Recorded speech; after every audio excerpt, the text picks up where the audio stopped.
I wanted to make a quick video breaking down this effects chain that I created for my lead and bass, because it transforms it from sounding like a default saw wave, like so, to this. So if you're curious on how I did that, stick around. I'm going to try to break it down in a way that's really easily understood. I did a short on this, but I figured a long form would be a better way to kind of explain it in more depth where I'm not limited by time. So let's go ahead and jump straight into it here. So first things first, we are going to manually turn off everything so I can explain the process one sound at a time. We're also going to solo everything that's necessary for this sound, so we don't have to listen to drums or anything. Those aren't important right now. So here's our sound. There's a couple of layers here that I want to talk about, because these are what's going into the effects chain. There's a saw wave like this. This is literally just like a default saw straight out of Serum. There's a sine wave, that's our bass.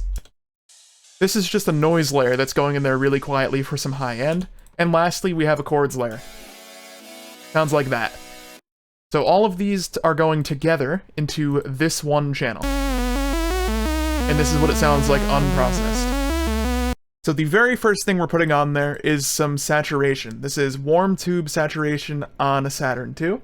If you don't have this, there's a free plugin you could use, M Saturator, or you could even try clipping it. There's a couple of ways to kind of get this sound. This was basically to distort the elements together, not too harshly, but enough to where it changes the tone, so it now sounds like this. You can see that's where our lead starts to show up.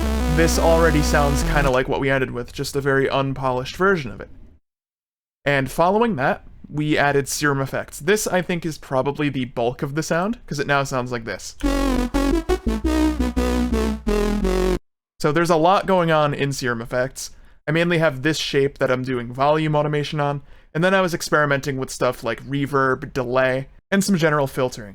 This gave us that main tone, and it was like complementing the saturation well, because this is what gives it the rhythm. I thought that tone was really cool. At this point, the entire idea already existed in just these two effects, but obviously it's nowhere near kind of what it sounds like at the end, because we do a lot of polishing. The third thing on this effects chain is an EQ.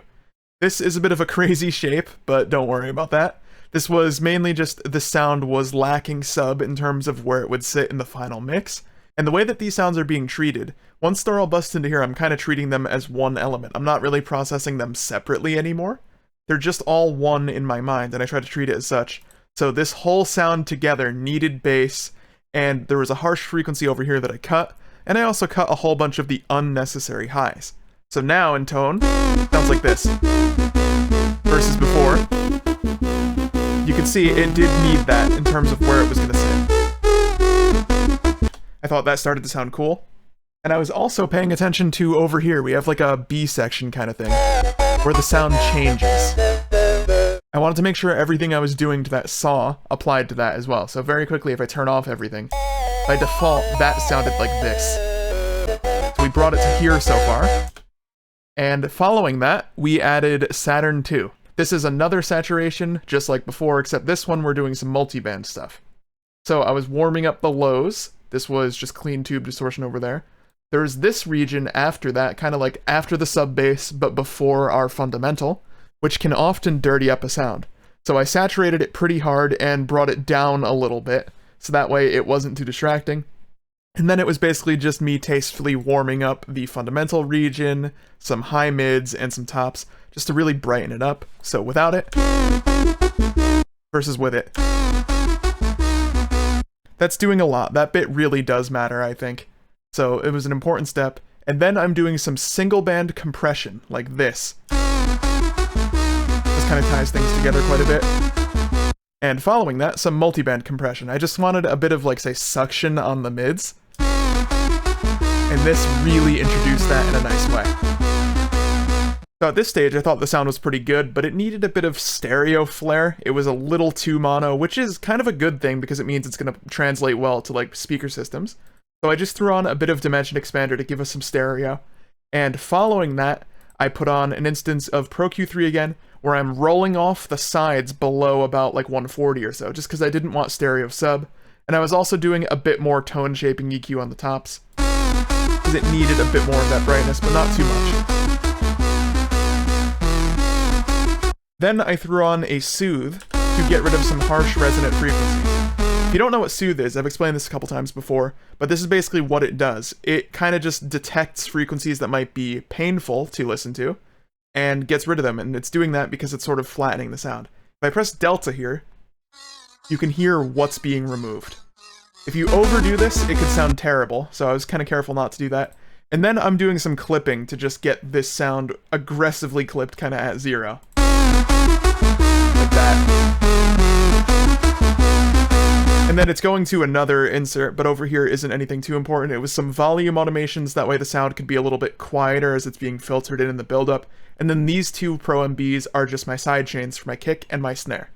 So when you put all of that together, you get this.